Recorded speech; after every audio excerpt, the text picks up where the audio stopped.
ये प्रोफेसर चंद्रशेखर घर एक मोतीचूर का 1 किलो 1.25 किलो लड्डू का डब्बा भेजो, ठीक। ऐसे लोग रहेंगे तो भाजपा को बहुत मेहनत करने की जरूरत नहीं रहेगी, फलती फूलती रहेगी। चाहे संभल में शफीकुर रहमान बर्क हो, चाहे पटना में ये चंद्रशेखर हो, ऐसे लोग हैं जो करते रहते हैं कुछ ना कुछ कार्यक्रम, उससे भाजपा को ऊर्जा मिलती रहती। रावत साहब, मैंने जब आप नहीं जुड़े थे तो मैंने एक बात कही थी, हम मान लेंगे मानस नफरती किताब है, ठीक, मैं किसी चीज पे अड़ता नहीं। मुझे 5 बड़े दंगे ऐसे बता दो जिसमें चौपाई पढ़ते हुए आदमी ने किसी के गर्दन में छुरा रेत दिया हो, चौपाई पढ़ते हुए किसी का घर फूंक दिया हो, चौपाई पढ़ते हुए किसी का वध कर दिया हो। अगर नहीं तो क्यों कहा एक? और दूसरा, क्या आपने ये मान लिया कि ज्यादा सहिष्णु है इसलिए कोई भी आएगा गाल पर 2 थप्पड़ लगा चला जाएगा? एक। और दूसरा, जहां ऐसे दंगों की फेरिस्त पूरी दुनिया में है, दंगा करते से पहले उच्चारण, दंगा करते समय उच्चारण, दंगा संपन्न हो जाने के बाद उच्चारण हुए किताब से, उनके बारे में आप बोलने की साहस नहीं जुटा रहे रावत साहब? हिंदू धर्म का जो अस्तित्व कम हुआ और ये बिखरता गया और टूटता गया, उसका मुख्य कारण ये रहा कि कुछ प्रोफेसर चंद्रशेखर जैसे व्यक्ति जो थे, उन्होंने अपनी पब्लिसिटी के लिए, अपने आप को ऊंचा घोषित करने के लिए हिंदू धर्म पर हमला किया। और हिंदू धर्म पर वामपंथी भी हमला करते रहे और बहुत सारे लोग जिन्होंने बौद्धों ने भी हमला किया। वो इजी है, इजी टास्क है, क्योंकि हिंदू धर्म जो है उदारवादी धर्म है, वो हमला तो करता नहीं है। अगर मान लो अब जगत गुरु परमहंस जैसे आदमी होते और इनके पास एक ऐसा बोर्ड होता कि जो जीभ काटने का आदेश दे देता और कोई जीभ काट लेता, या सर तन से जुदा करने का कोई फरमान जारी होता हिंदू धर्म में, तो इनकी हिम्मत ही नहीं थी प्रोफेसर जैसे आदमी कोई बोल जाए या कोई दूसरा व्यक्ति हिंदू धर्म के खिलाफ बोल जाए।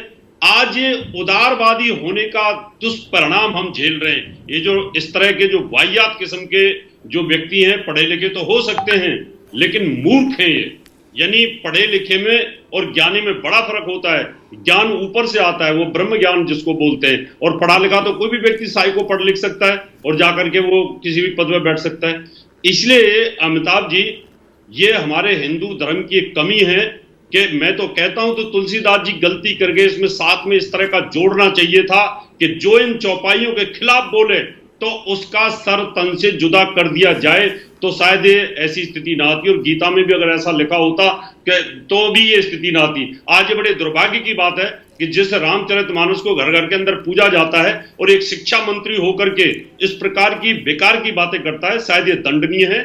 और इसको हिंदू धर्म के सभी शंकराचार्यों को, अखाड़ों को मिलकर के ऐसे व्यक्ति का बहिष्कार और दंड देने की घोषणा कहीं ना कहीं करनी चाहिए, और मैं समर्थन करता हूं इस बात। ठीक बात। मैं डॉक्टर पवन विजय के पास आऊंगा, उससे पहले एक बात कहूंगा कि ना तो वेद, ना उपनिषद, ना पुराण, ना स्मृतियां, ना वेद, ना स्मृतियां, ना पुराण, ना उपनिषद, कोई भी भारत के हर घर के पूजा घर में मौजूद नहीं। किसी का भी रोज सुबह की पूजा में पाठ नहीं होता। एक आध मंत्र जप लिया जाए, वहां से उद्धृत हो जाए, आरती, बात खत्म हो जाए। क्या समझ में आता है क्या? विष्णु सहस्त्र नाम अच्छा लगता है, दोहरा लिया, ठीक। लेकिन किसी वेद का, पुराण का, स्मृति का, उपनिषद का दैनिक पूजा में भारत में समावेशन नहीं। भारत में दैनिक पूजा में अगर समावेशन है करोड़ों करोड़ लोगों के, तो वो मानस का है केवल, गीता का भी नहीं। पता है कौन कितने लोग हैं जो सुबह भगवान ठाकुर जी को भोग लगाने के बाद गीता पढ़ते? कोई नहीं। इसलिए मैं कहता हूं ये सबसे पवित्र धर्म ग्रंथ है हमारा। इसको लाइब्रेरी में रख के किताब की तरह आप ट्रीट नहीं कर सकते। डॉक्टर पवन विजय जी, क्या अति उदारवाद, जैसे मैंने कहा कि ज्यादा सहिष्णुता कई बार मधुमेह का रूप रख लेती है क्या, और फिर वो शरीर खोखला कर देती, फिर चाहे कोई दवा खाओ नहीं। डॉक्टर कहते भाई डायबिटीज हो गई, अब तो फिर ये तो अंतिम समय तक रहेगी नहीं। तो ज्यादा उदारता भी समाज में मधुमेह जैसी स्थिति पैदा कर देती है, एक शैथिल्य, एक उस तरह का भाव। अभी जो ये परमहंस जी कह रहे हैं, जगत गुरु परमहंस जी कह रहे हैं, या जो राव साहब कह रहे हैं कि हमको वही मॉडल अपनाना चाहिए जो अब्राहमिक कल्ट जो अपनाते हैं, यानी सर तन से जुदा। मैं इसका बिल्कुल समर्थक नहीं हूँ। हमको एक मॉडल हमारे पास ऑलरेडी पहले से ही, हम शास्त्रार्थ करते हैं और हमको ये रास्ता तुलसी बाबा नहीं दिखाया। वो किसी का सर काटने नहीं गए, जिन्होंने उनका विरोध किया उनको वो कोई गाली देने नहीं गए, उनको कोई कष्ट पहुंचाने नहीं गए। उन्होंने एक रास्ता बनाया, वो रास्ता अखाड़े से होकर के जाता है, वो रास्ता रामलीला के मंचन से होकर के गया। तो जो ये परमहंस साहब कह रहे हैं कि हम 10 करोड़ रुपए देंगे, अगर ये 10 करोड़ रुपए उन बालकों को शिक्षा देने में लगाएं तो बेहतर होगा। जो अखाड़े निर्जीव हो गए हैं उन अखाड़ों को सजीव करने में लगाएं तो बेहतर होगा। यानी कि अगर हम ये सरतन से जुदा वाली थ्योरी पर अगर चलते हैं तो हमारे उनमें फर्क क्या रहेगा? तो हम उनके जैसे हो जाएंगे। एक बात। दूसरी बात, जो अति उदारता की बात है, तो हमारी जो प्रवृत्ति है वो सहिष्णुता की प्रवृत्ति है। हम जो है निर्जीव मनुष्य की तरह हम पानी में तैरने वाले बन ही नहीं सकते हैं। हमारा रास्ता उसी सहिष्णुता से होकर के जाएगा। हमको एक बार उधर देखने की आवश्यकता है। ठीक बात है, लेकिन जो बात रावत जी ने कही उसमें आक्रोश है। और ये परमहंस जी की बात तो छोड़ दो, अब ये तो अयोध्या में है, उनके कारण दूसरे हैं, वो तो ये देखते कि किस बात से चर्चा में आ जाएंगे तो वो बोल देते। शाहरुख खान का भी ऐसा, उसका उसे छोड़ दीजिए, उनको उनकी बात छोड़ दीजिए, उनको गंभीरता से नहीं लेने। लेकिन रावत साहब का जो टिप्पणी है, मुझे लगता है वो तात्कालिक आक्रोश है। और हर घटना के बाद आदमी देखता है एक ही तरीके से ट्रीटमेंट हो रहा है तो आक्रोश आता है। जो बात पवन जी ने कही उस पर मैं एक बात जरूर कहूंगा, ये सारी मीठी मीठी बातें अच्छी हैं, उदार चरिता नाम अच्छी बात है, अहिंसा परमो धर्मा बहुत अच्छी बात है, सबका भला हो अच्छी बात है। लेकिन ये भी हम ही ने लिखा कि दुष्ट दलन रघुनाथ कला की। दुष्टों का दलन कहीं नहीं लिखा कि दुष्टों को बुला के कलाकंद खिलाइए ना, कहीं नहीं लिखा, किसी ने नहीं लिखा। रामायण हुई क्यों? रावण से कहते हैं जाओ यार, अब ले गए तो ले गए, छोड़ो, जाओ, क्या करना, चलो। ये कृष्ण ने क्या कहा था? यदा यदा ही धर्मस्य ग्लानिर्भवत भारत तदात्मानं सृजाम्यहम् अंत में, है तब मैं आऊंगा और आके कीर्तन नहीं करूंगा, बांसुरी नहीं बजाऊंगा। बांसुरी तो बहुत कम समय बजाई, फिर बांसुरी तो कमर में घोंस ली, फिर हाथ में चक्र रखा। ये भारत है। हम उसकी एक तरफ पक्षी व्याख्या कर देते हैं, उससे शैथिल्यता आती है समाज में। और हमको देखना चाहिए जितने भी हमारे उदाहरण हैं, क्या कहते हैं कि हनुमान चालीसा में क्या कहते हैं हनुमान जी के लिए? तुलसी बाबा लिख गए, मैं तो लिखा नहीं। दाई भुजा संत जन तारे, बाई भुजा असुर संघारे। ये तो कहने कि नहीं असुरों को पैसा दे दिया कि जाओ तुम जोमेटो से खाना मंगा खा लो, इधर ना आना, ऐसा तो बोले नहीं। संतों का संरक्षण होना चाहिए, रक्षण होना चाहिए, लेकिन दुष्टों का दलन भी होना चाहिए।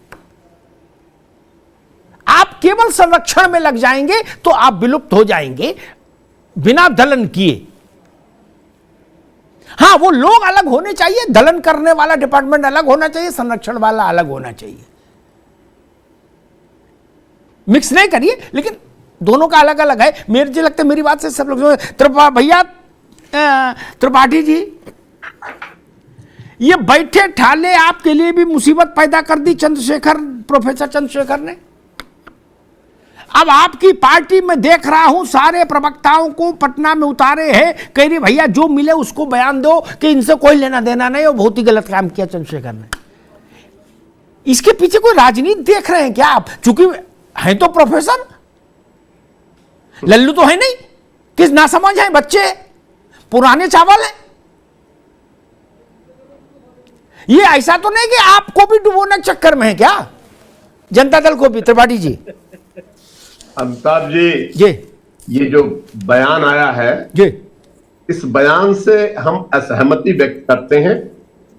ये प्रोफेसर साहब का अपना बयान होगा, लेकिन एक संवैधानिक पद पे जो बैठा व्यक्ति है उसको वो ऐसे बयान नहीं देना चाहिए, क्योंकि चाहे धर्म जो है वो सर्वधर्म की बात करता है, हमारी पार्टी का जो मैनिफेस्टो है उसमें हम सभी धर्मों का समान रूप से सम्मान करते हैं।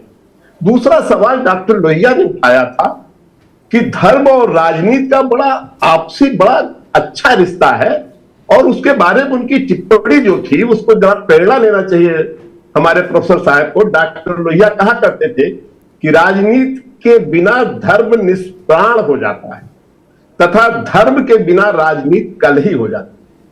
और उन्होंने आगे कहा कि धर्म को दीर्घकालीन राजनीति तथा राजनीति को अल्पकालीन धर्म कहते। और उन्होंने अपने जीवन में ही बहुत बड़ा रामायण मेला वो उत्तर प्रदेश में आयोजित करते थे, और वो कहते कि देश के तमाम रामायणों का वहां समावेश होना चाहिए, और इस देश की धरती का, संस्कृति का राम से बड़ा संबंध है।